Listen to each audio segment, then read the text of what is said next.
is the NBA Finals prediction episode of the Death Lineup. We're going to get to that prediction probably near the end of the show because we do have two other big topics that we're going to talk about. Last week when we had Ben Cruz on, I had meant to have a conversation about Klay Thompson, and then we went so long on the conversation about who the Warriors should get in the offseason that I completely forgot.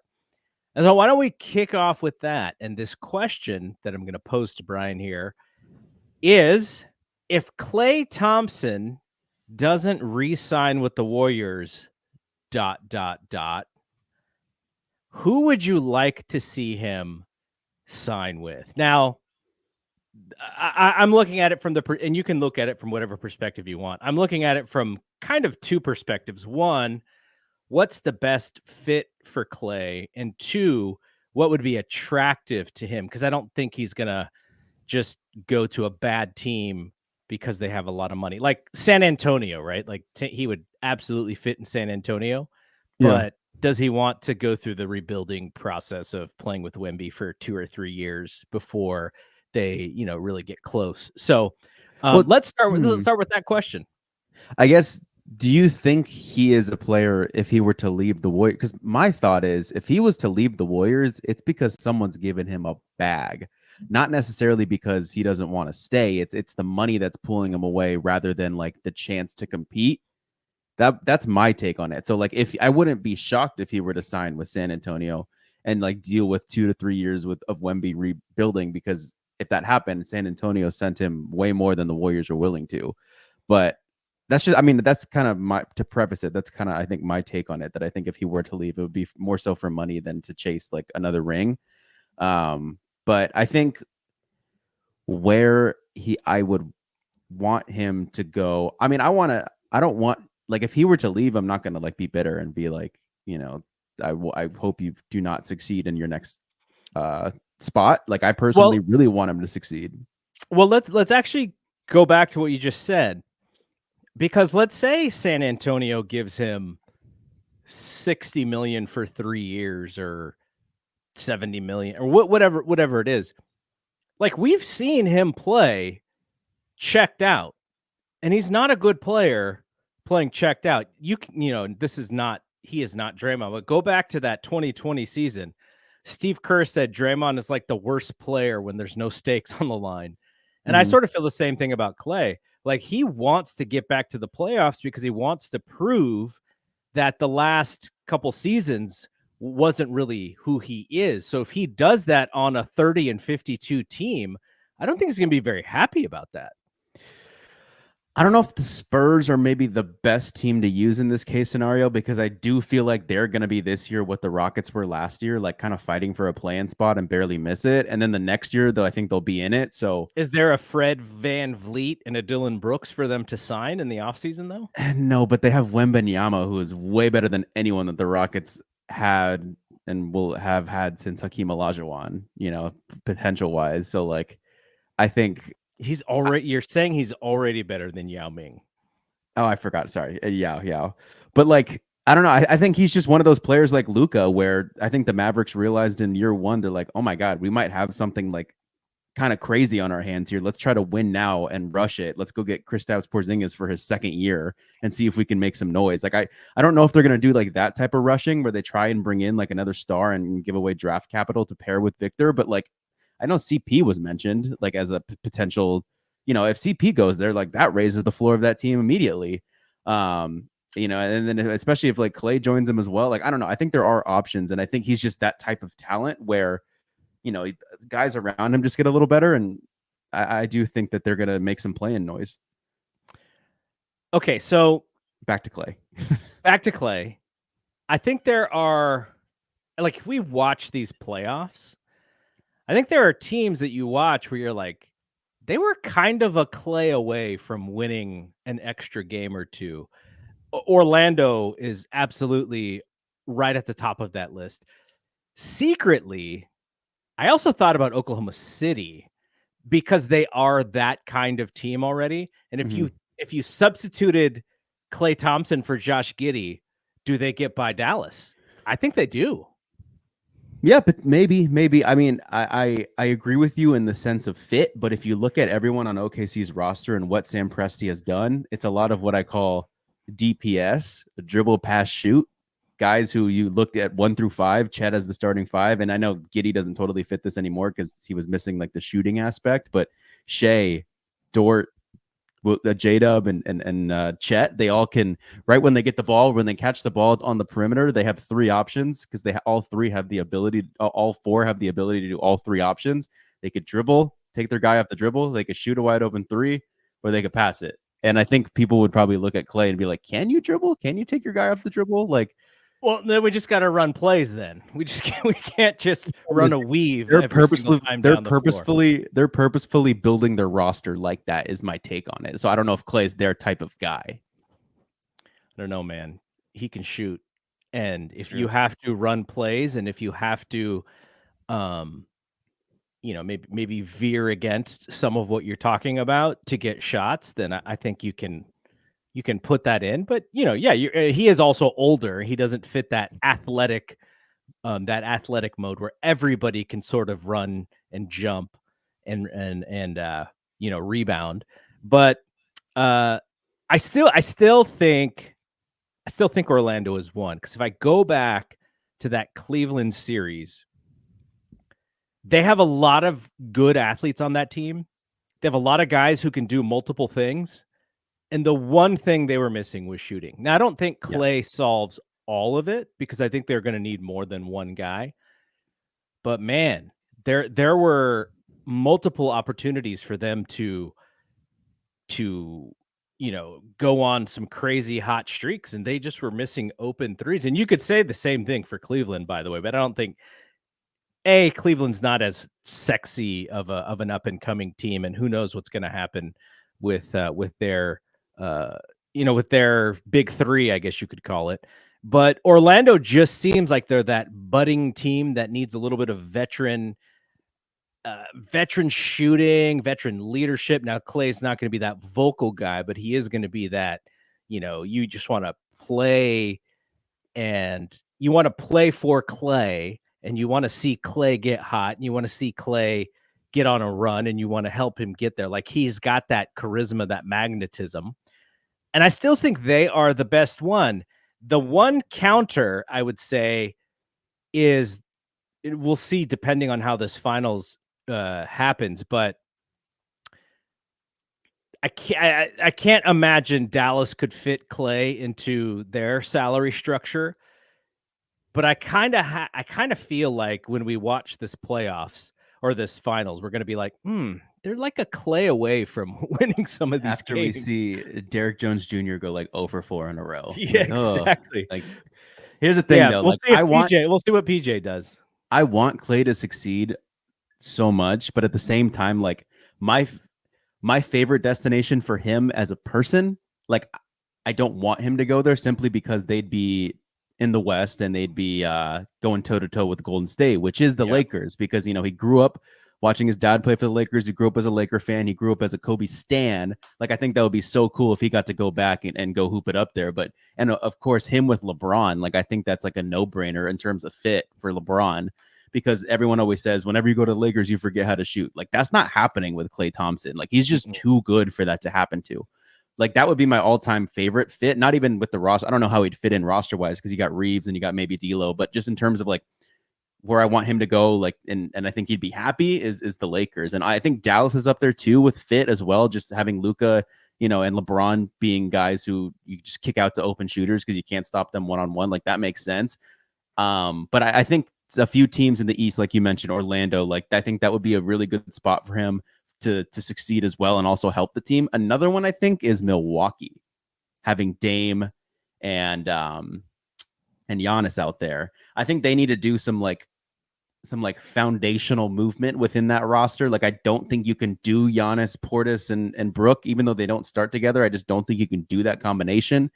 But the only problem is, like, I thought that, like, obviously Malik Beasley was probably the weak point in that starting lineup, but they kind of needed him because he has a little bit of point of attack defense to offer. I just don't think Klay has that anymore. So I just think that you need to, like, I don't know, get rid of Brook for someone who's more mobile, or get rid of maybe it's Middleton that needs to move so Dame could be that primary shot creator with Klay on the perimeter or something. But I do think Milwaukee's a good destination. I was trying to think of like, it's like New York need him. Does, you said Cleveland, but I think they kind of struggle with the same thing where it's like they need, if they were to retain the roster with Garland and Mitchell, like you need your small forward to be like really good at guarding defense because Mitchell and Garland can't. And we've seen that Klay's just not that guy anymore when it comes to go guard the point guard, go guard that quick little point guard. It's just not Klay's assignment anymore. So I think Orlando makes too much sense. I think Milwaukee makes sense for me. And I think like, who are some teams that barely missed it? It's like Miami. I mean, I guess Miami would probably to an extent make sense. I mean, I think could Klay and Butler play together? I mean, I don't see why not. But I think maybe like defensive questions, but I could see it probably working. And I don't know. What about Chicago? I mean, he could probably help. I don't know, DeMar might be out of there soon, but I'm trying to think of some other teams that missed. Like Toronto missed, Detroit of course missed, Washington of course missed, Charlotte of course missed. I don't know, maybe Toronto too, like that. But I could see Klay maybe staying somewhere that has water nearby. Yeah. So I do think Orlando makes sense there. What if they were like sign and trade for Brook Lopez? I'd do it. You would? The only reason I'd do it. Oh man. See, now I got I thought about it and I thought that, I don't know like the inner workings of like if it would like realistically like actually work. But it kind of makes sense. And I don't know. I feel like the Warriors have kind of steered the ship of like, we're not going to be the ones to break it up because, the fans will be pissed. And like, we don't want to be, that's like bad mojo on our franchise if we break up this core that's been together forever. But at the same time, like, I think then Klay's going to be the one to do it. And then you get nothing. And I don't know. I think this is like a little fine line we're walking on in terms of just like what you're supposed to do in this scenario. But I'm kind of approaching it like it would probably work from the perspective of money financials. Yeah, I'm just trying to. I feel like I've approached this that like I think it is more likely like that each passing day that Klay might be out of here, that he might not. I don't blame players for doing the thing that's like, oh, I took a lot of money in my last deal and I was hurt for 2 of those years. Therefore, I owe the franchise something. Like, I don't think that he does. And I don't think that he's going to do that. So, I think that there is a decent chance that he leaves. And I remember there was the Warriors Plus Minus podcast where, Klay goes 0 for 10 in the play-in game. And then they do the exit interviews and he's just like deflecting, or he's just like, maybe it was like that night he was just like not really entertaining any of the reporters' questions. And they were saying on Plus Minus, like when that happened, they're like, that's a luxury that Klay gets to have with the Warriors, that he can get like away with that stuff and feel comfortable to do that stuff, that like going into a new locker room that just he might not be able to get away with that type of thing. But I still think that there's I just wouldn't be shocked if he leaves. And I feel like I hope it would work along the lines of like, he gives us a very early heads up that he's going to leave so we could try to make a sign and trade work, kind of like the Kevin Durant thing. That's kind of how I'd hope it would go if he was to try and get out and try and leave. What if they did a sign and trade, a double sign and trade, and they brought D'Lo back? That'd be the ultimate double sign and trade. I'm just kidding. I've never seen the double sign and trade. At least I don't think. Do you know the playoffs again off the top of your head how much money Klay has made in the NBA? $300 million or 270. It's 266. Oh, and when he signs his next deal, thinking that it'll probably be a 2-year deal for, maybe 20 each or maybe a little bit less, he probably will go over 300 million career earnings. Pretty crazy. So, I think it's possible. What are you implying, bad guy? It's possible that his days might be numbered. I think Warriors fans need to have that realization. And if you have that realization and somehow they do bring him back, then it's a nice surprise. And, maybe he can retire with the team. I know it's pretty important to Steph and Draymond, but Draymond is one more big suspension from being persona non grata in the Bay Area. I think like he's pretty close to having to, to having that taken away from him, which I hope doesn't happen. We don't need to see that. He doesn't need to do that. By the way, what do you think about Draymond on TNT? I didn't like it, not because of like his personal performance, more so like I just didn't think 5 people worked up there. I thought that was just one too many people. But from him, like I think he's all right. I think he's all right up there. I'm not like, too much Rudy talk. I wish the Timberwolves weren't in the final or in the Western Conference Finals, because for whatever reason he needs to puff his chest out about Rudy Gobert, and it would work better if the Timberwolves didn't handle the Warriors this year and last year. I think the idea that Draymond is like this, this Rudy stop, or not even a Rudy stopper, but playing some of these bigs better than Rudy. Like, not so sure about that. But I find him to be, I think there's something there with him, but I think he's trying too hard to be podcast Draymond. And podcast Draymond is like when he's by himself and he can throw out these takes that are really meant for Twitter and Instagram more than anything else, it's fine. But when you have to be on a show like that with those guys, with the gravitas of Charles and Ernie, I think his takes have to be a little bit more well thought out and less like hot takey, even though that is kind of a hot take show. But he's so smart about basketball that I think he could really bring some really nice insight, but he just wants to play tough guy a little bit too much. And I'm like, let Chuck and Shaq do that. Like that, they're really good at that. You're really good at being an undersized big and figuring out how to be one of the best defenders of the 21st century. So I also saw someone say about on his podcast when he's just hot take after hot take. Someone I think on Twitter was like, he just keeps writing checks that Steph has to cash. Did you see Steph his last Instagram post about Skip Bayless? I did. No, I've never seen Steph just like. I wonder what Skip did. Like, do people just like really dislike him, or is there something recent that's like? I've never seen Steph like kind of talk trash subliminally in a Instagram comment, and a social media comment at that. Yeah, I'm sure Steph has been, on the end of a Skip Bayless drive-by during the finals times. But he's probably every single analyst he has been. Chuck says it all the time, or Chuck is always writing off the Warriors and Steph at times, and I don't know. I feel like the only true fan he has in the media is like Shaq, and sometimes Stephen A. But I don't know if you want to be on Team Stephen A. in the last 48 hours. Okay, so this whole Inside the NBA thing, have you been following it? Inside the NBA, oh, how they're not going to be, then it's going to be over by next year. Yeah, next year could possibly be their last year. I'm not because Ernie's not leaving, right? Well, Ernie has I think Ernie does other stuff with Turner. Yeah. Charles is obviously the one who's going to be the most sought out. I don't know what's going to happen to that show. I think it's going to be sad if that show goes away.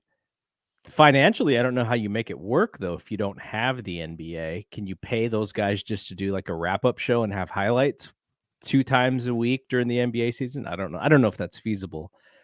But maybe Amazon just pays the money and snaps them up for their coverage. That would be kind of interesting. Or even NBC could throw Inside the NBA on Peacock, maybe. That would be kind of interesting too. But yeah, you have to sign all those guys to big money deals. That's for sure. Okay, let's talk about the WNBA situation here. You know what's funny to me is I don't hear anything right now about who's even leading any of the divisions and like who's good and who's not good, because the Caitlin Clark, the Angel Reese, the Kennedy Carter, that whole thing has done like that may have been like the most viral sports clip that has happened in a long, long time. The hip check heard around the world. Because I texted you guys when I was watching it live. I was like, whoa, that seemed aggressive. But I didn't have the context of them kind of going at it before then. I like do you even know who's leading the divisions in the WNBA right now? I do, but yeah, you're right. I mean, it's crazy how we don't know really. At least I think I almost think like I'm Xena gonna Kata and guess Aces and Liberty. That would be my guess, just no, based on the no, teams that I've been watching. the Connecticut Sun are undefeated. Oh wow! See, They're like I wouldn't even have 9-0. realized that. I Yeah, wouldn't it's the even have Connecticut realized. Sun, and it's probably the Aces on the West. Actually, I haven't even thought who. Maybe it's the Storm or something. But yeah, no, it's been like did you listen to the Xena Kata and Marcus Thompson podcast? When did they do one? They did one on right when all that stuff was happening with the Pat Mm-mm. McAfee stuff, and I did not. Is I'll it on listen the to it. It was Athletics good. feed? I think it's on the women's basketball athletic feed. Okay, I'll That have to I could find send that. it to you after. I thought it was really good, but they were. I don't want to totally misquote them. They had a lot of good things to say. I was just thinking about this specific thing where it's like, women's basketball is like blowing up in the media, and all you're getting are these like player drama storylines, and you're not really getting, like you said, like the other stuff, which is like the actual part of the game. Whereas in the NBA, you get both. But man, yeah, I don't know if I should have expected that game to. I don't know. I knew that the Angel Reese Caitlin Clark matchup was coming up, and I was just like, I just didn't think it's gonna be fun. I didn't realize the magnitude it was gonna. I should have realized the magnitude it was going to have. But man, yeah, no, the events following that for the past 2 days have just been absurd, and they've all been viral, and it's been crazy to watch. I think there's a lot of what I like to call pro wrestling going on, where the interest in WNBA is really high right now. And so what does that bring? That brings new fans, that brings new eyeballs, that brings uneducated people, that brings non-sports fans who see an African American player bumping a white player, and they go, "What the heck is going on?" Like, so you're bringing all of these different eyeballs into the mix, and the majority of them are probably not going to be the hardcore WNBA fan takes for the fans who have been there, me included. I've watched bits and pieces of that league over the years, but what did I watch? Maybe 2 games of the finals last year, so I didn't even watch every game of the finals. Mm-hmm. And I watch it, but I also have the context of seeing this happen in other places before, obviously before social media, but the NBA going from like, the underdog league, and then it's a big time, and then you get Michael Jordan and he's in the finals, and then it's like you're doing 30 million people watching the finals.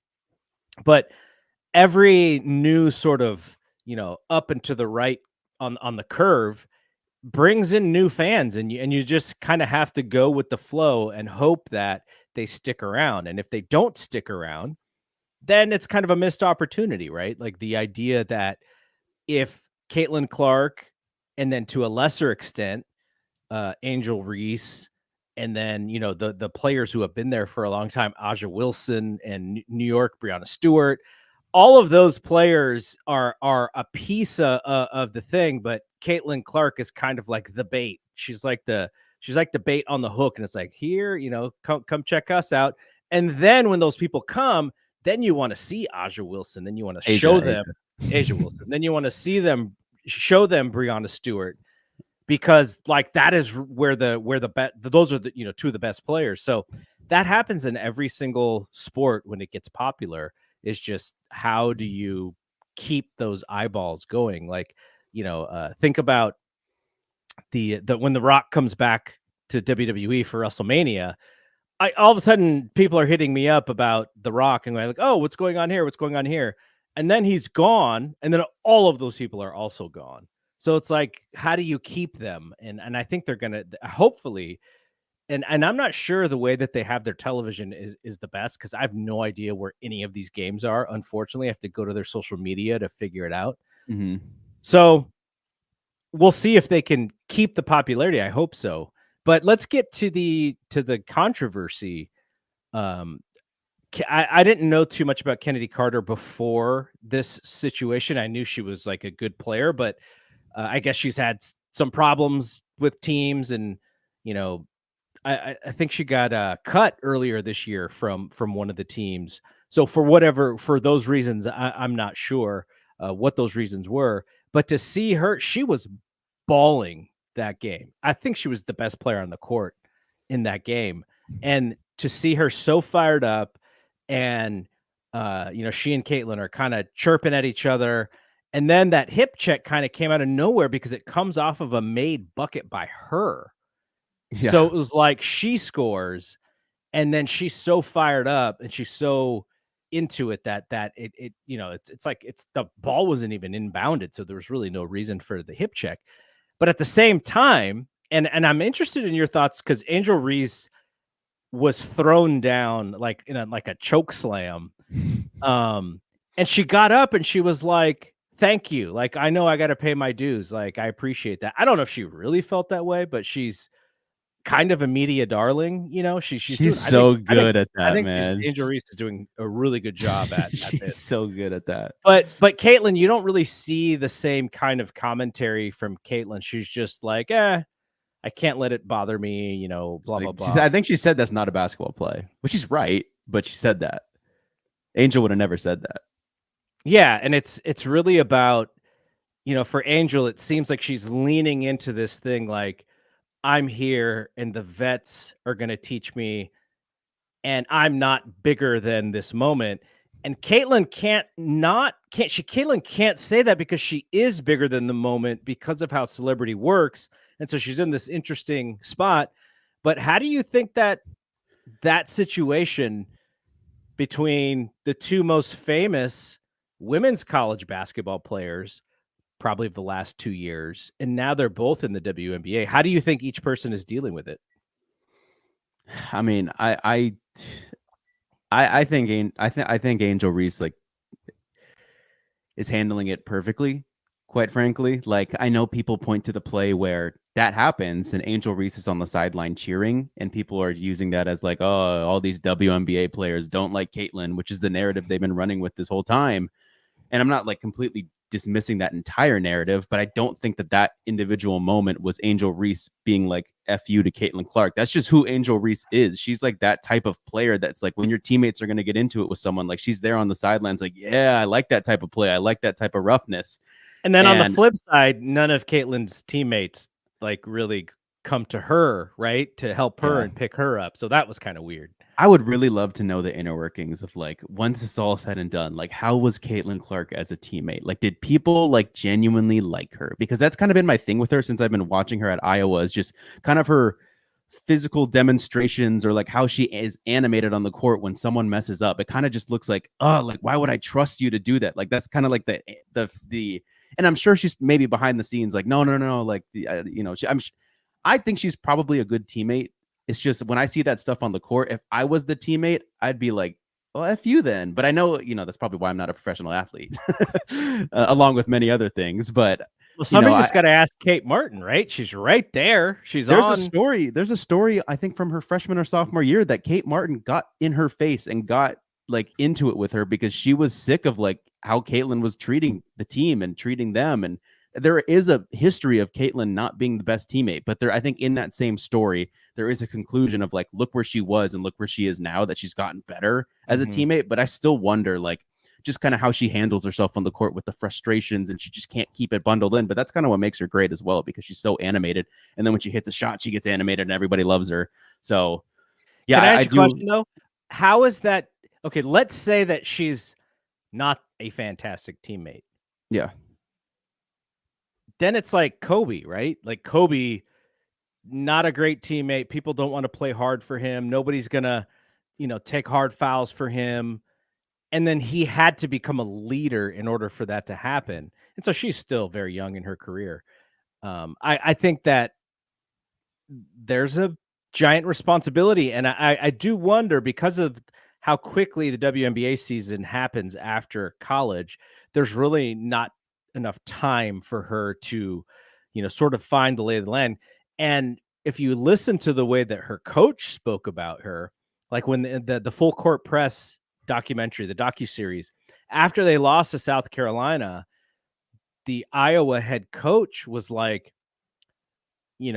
thank you to Caitlin Clark, and just really like, I mean, knowing that the reason why the program is under the spotlight is in due part because of how good Caitlin was. And then Dawn Staley, when they won the championship, saying, thank you to Caitlin Clark for bringing the eyeballs to women's. Yeah, so there's that. So I think they understand but I think that. they as in Caitlin's like rallying fan base want the WNBA players to do that so badly. Like they want them to say thank you, Caitlin. Like this is why they want to kick her ass, though. They're competitors. I know, but that's what they should want to do. Is here's the bright light, and if I, under this bright light, show everybody how good I am, then that's good for me. Like that's the math. So it's not showing how thankful you are to Caitlin. It's no, when I play against her, there's going to be more people watching, and I want to show everyone how good I am. Yeah. I don't know. I think this whole thing is just, I get too caught up in it sometimes, and I just have to like take myself back and be like, what are we doing here? But I think at the end of the day, like for me, like I have taken the side of like, I think that the main narrative again has been WNBA players are jealous of Caitlin Clark. They should be like thanking her, or else you wouldn't have charter flights, or else you wouldn't have yada yada. And the Chuck take, that's the Chuck take. Yeah. And my approach is like, okay, I think there are some people that don't like her in the WNBA, but I don't think you can just loop all the WNBA players into just one group and to say they all hate her. Like I think that the stars probably don't hate her because they think they could beat her ass and beat her because they can. It takes a little bit in the WNBA, I think, to become great. I think the people who probably don't like her are probably the same people who wouldn't like her if she was in the WNBA, which is Draymond Green, Patrick Beverly, like those types of players, Kennedy Carter, like that would, I think those are the type of players that probably don't like her. And, I just don't think it's that big of a scaled issue. Like they use that play against the Liberty where Breonna Stewart hits a hard screen against Caitlin Clark. It's like, no, that was a very normal screen. It just caught Caitlin by surprise and she fell on her butt. Like happens. It's her and her teammates not being in communication to say, hey, yes, screen is coming. Like, again, I'm just trying to say, like, I'm not dismissing everything that side is saying, which is just Caitlin Clark ultra supporters, because, I think I have been maybe taking the other side a little too much. And I actually had a friend who I was telling my friend, I was like, dude, like, honestly, this stuff, it just gets it feels a little icky sometimes. Like like if we take a step back, like you want the black dominated league to like just thank the Caucasian player for being their like Caucasian Jesus. Like, like it just feels like icky, but like, and I'm not, siding with that at all. He was telling me, he was like, look, like I'm only watching because of Caitlin Clark. Like the amount of fans that she has brought, like that are watching only because of her, like it's a lot. And I was like, oh, okay. I could kind of see that. And I kind of get that, but it's still like, I don't know. It just feels like we're not all on the same page here. Let's go back to the Kennedy Carter play. So the blow up of that clip going viral, there is what do you call it? The men trying to save Caitlin Clark here, kind of. I see that dominant on Twitter. It's just like, oh, this poor girl, she's just playing basketball and they're picking on her. And the way I look at it is like, this woman is going to win the Rookie of the Year and she's going to put up some gaudy statistics. Now her shooting percentage is going to be bad and her turnovers, she really needs to fix those. But she's going to come out of this season on a bad team, but have some really good stats. And she's going to have a lot of scars and she's going to have a lot of calluses and an understanding of how these women play in the professionals. And I think she's going to be 100% better for it. But at the same time, if she is the all-time great athlete that we think she may be, and if we think of the all-time great athletes that we've seen with our eyes, what would Kobe or MJ do? They would have long memories about who is doing this stuff to them, and they would get them back when they were ready to get them back. So do you think that a lot of the commentary on this is fair? Is it unfair? Is it silly? Is it just what happens when we have new eyeballs? Like, because this is not coming from like stupid people. Like some of this commentary is coming from really smart people, and I just don't think the takes are very nuanced. I just feel like I'm seeing smart people make ignorant takes. And I mean, maybe I'm missing a few smart people that are making takes that I'm not seeing. I don't know. I think the Charles Barkley take was ignorant. I think the LeBron James take was ignorant. But well, LeBron, as he is wont to do, he personalized the take. He compared it to himself. He's like, this is what I went through. I know what she's going through because the same thing happened to me. Like, I guess, what do you mean by like what she's having to go through? Like it's, I guess, can you expand a little? So I guess the question is, should the commentary be poor Caitlin, this is unfair, or should the commentary be welcome to the WNBA, and this is what all of the athletes are going through? Or is Sabrina like, I didn't get treated like this. You know, they weren't guarding me 94 feet or whatever the length of the court is, because, you know, she's Caucasian. She came into the league as a high draft pick. She's got the shoe deal. I'm sure people were kind of frustrated at the things that she got because of her celebrity or her star power.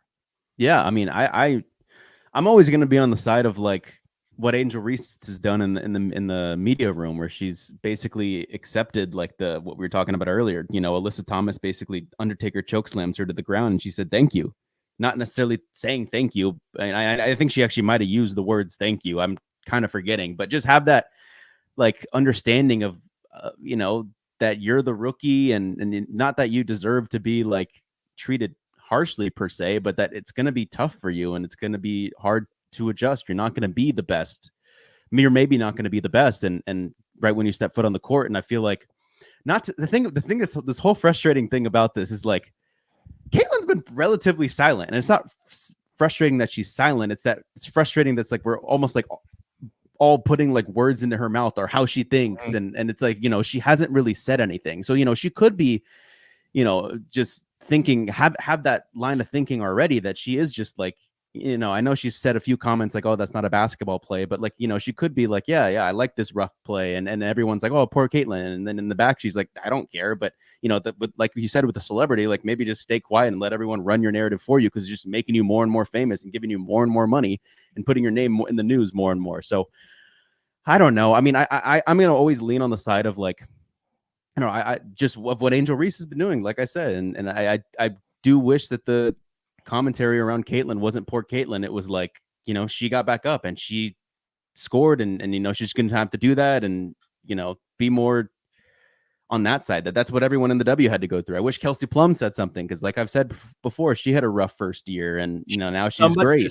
Should somebody on Caitlin's team stick up for her? I mean, I see her coach trying to get the league to look into some of these fouls, but I would like to see Caitlin say something. I would like to see some of the vets on her team say something. But the thing is they may be, and we just don't see it because of the way that the league is currently covered right now. I'm trying to read as much as possible that I can read, so I have some context and some nuance to the conversation. But the way that I see it, and I'll kind of compare it to this. Do you remember what Michael Jordan's original reason for not liking Isaiah Thomas was? Did he have one?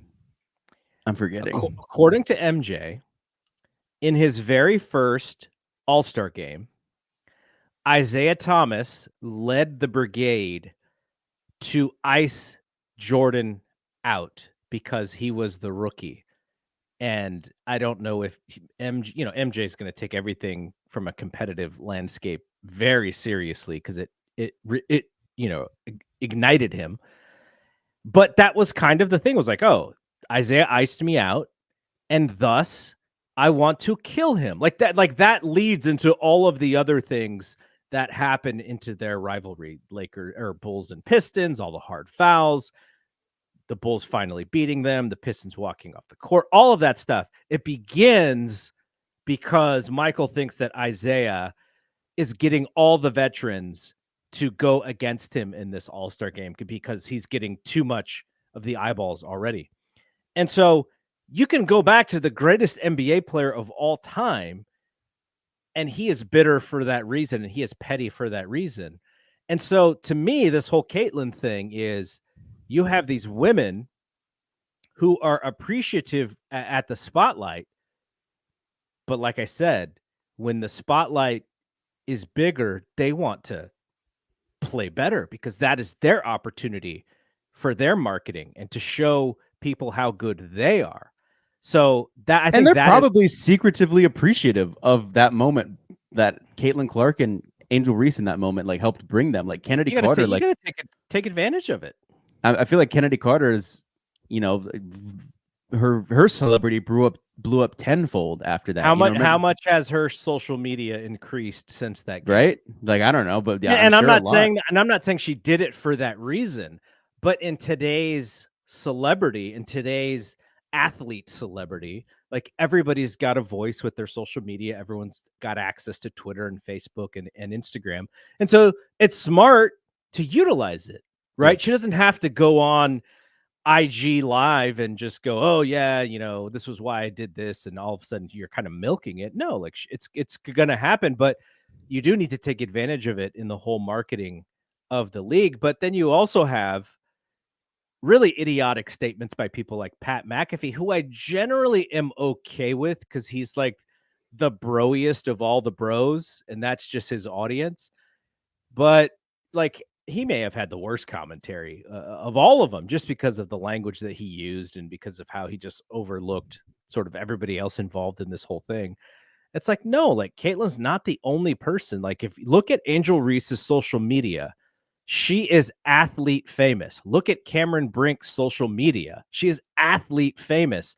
They both had platforms coming into this league, obviously not as big as Caitlyn's, but they're so savvy at this stuff. So I think the Angel Reese platform is like not, I think Caitlyn is still more famous than her, but I think Angel's extends past the athlete community. I think I think she is like actually like a celebrity.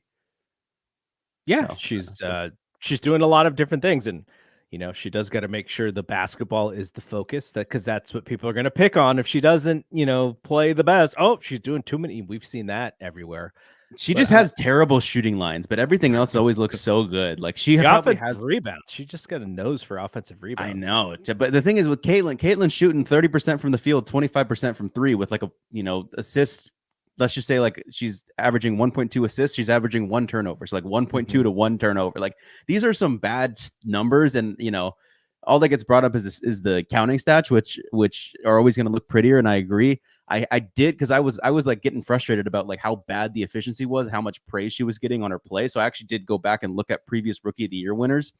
There are a handful of them who won with pretty bad efficiency. Ryan Howard was one of them on the Atlanta Dream, who was only 2 years ago.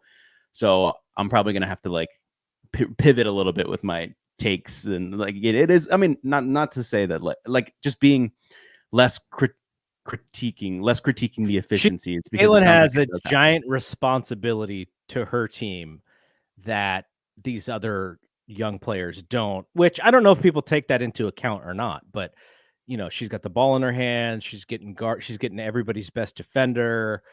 She doesn't have the best teammates necessarily, though. It is part of her being the number one pick is she's got to make those women better, because that's what's expected of her as the point guard. She's got to make. It doesn't make any sense to me for her teammates to have worse years this year with her than they did last year without her. That doesn't make any sense to me. So they got to figure that thing out. All right, let's do our predictions, then we'll get out of here. Let's talk about the finals, Boston and Dallas last week when we did our little spiel on Dallas. We weren't 100% sure that they were going to wrap that series up on that night that we did the show, but they did. They ran away from them pretty much. And so now we have it set, Celtics and Mavs. Do you have a prediction for Celtics and Mavs? I whiffed the last prediction. I think I said like Minnesota in 6, and it was Dallas in 5.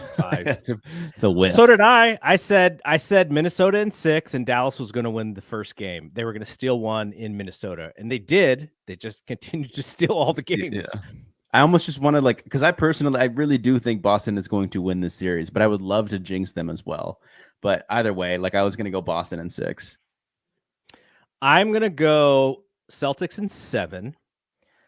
There's something about Luka to where, when you look at the sum of the parts, you're like, man, Boston has a much better team, and the way that they attack some of these other teams is just like they could put 50 in a quarter in the blink of an eye. Mm. And Luka's teams will get they'll get blown out here and there, especially if he's not having a good game.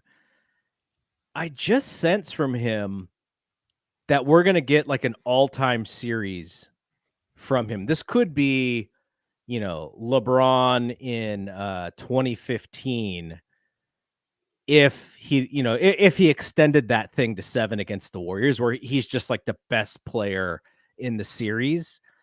And I have that feeling with Luka, and I think he's going to steal. I think he and the Mavs are going to steal game 1 on Thursday.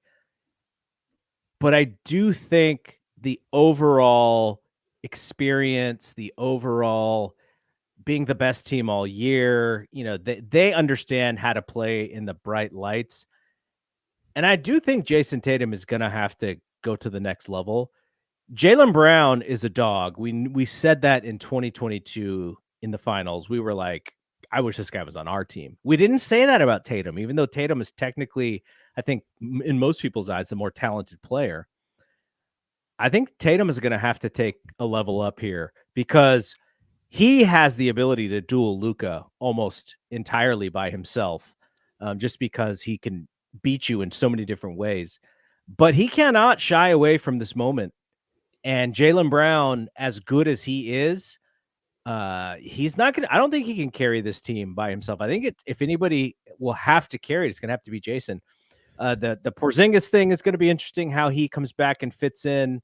Horford not having to play extended minutes, I think is going to be good for them, because if I'm Luka, I just look, where's Horford? I'm going at that dude every single time. And yeah, for a lot of these guys, PJ Washington and Gafford and Derek Jones and Lively, there's going to be some moments where these guys are going to be like, this is kind of a big moment here. And they're going to have to fight through that. They don't have the reps to do that. And Boston does have the reps. So I agree with you. Boston in 7. I think Luka is going to have one of the best series in finals history, or at least finals memory, I should say. I think he's going to really ball out this series and push Boston. Yeah, I mean, historically, I feel like it's your best player that's got to carry you if you want a chance at winning this thing. And, I feel like Tatum wasn't ready for the moment 2 years ago, and Steph definitely was. So we were able to kind of capitalize on that. And man, if the Celtics don't win this and Tatum does not perform, that team and individual is in for a summer of hell of just people just clowning them. And they just really they would just really be the 49ers of the NBA. That's not nice. They get there, but they can't knock out the big one in the past 2 decades or a decade and a half. All right. We recorded this early to get the finals prediction up, but also so that we can actually watch the game tomorrow instead of recording during game 1. We'll check in next week to see where we are with the finals, and maybe we'll have a little bit more of an idea about where things are happening with the Warriors. Are you going to have any NBA draft takes after this finals is over? Draft takes? Yeah. So we're doing on the BAM. We have a show on Wednesday, which usually happens today, which is not happening this week. And quite frankly, I can never make those shows, and neither can one of my other buddies who are on the BAM. So it's really just like Obi and a few other guys that are doing it on Wednesday. And then me and the guy who can't make it, that guy lives in Las Vegas, has gone to Summer League every single year. He loves talking about the draft because his Kings were always drafting pretty high. So I think he just like started loving the draft, and because they always had a chance to draft high. And he goes to Summer League, like I said, every year. And he's just like, I'm just like, dude, like, you're like the draft guy for the BAM. Like, we just need to like make you the draft guy. You need to be the KOC. You need to be the Jonathan Gavoni, the Sam Vecini of the BAM. And so this past weekend, we actually did, just me and him, since we can't make the Wednesday show, we did a show on Sunday that just came out today because I had to space it out. We just talked to the Celtics guy too. So I spaced it out, that one. And then we posted me and my friend Neil's podcast today. And it's going to be our our NBA draft show, where I'm basically just like the host and just like trying to pick his brain because he's paid attention to this more than he has the NBA all year. Because last year I felt like I did a really good job about keeping up with the draft. This year, not as much. So I'm like, I'll just pick the brain of someone else. And then it's going to be like its own show, separate from like your weekly BAM NBA show that we're keeping up as well. And then we're going to have like draft people on to talk, like we did Rafael Barlow that one time 2 years ago. We're just going to have a ton of different people on that I have in the queue here. Have you asked them yet? No, but they follow me. They're going to be busy. You better start get to asking. Yeah. All right. So yeah. So at least we'll have some. You can then come to this show and have some of the smart takes and see what people are talking about, because Warriors are going to draft Bronny. So be ready for that. All right. We'll be back next week. So for Bri, I am Double G. See you when we see you. Peace out.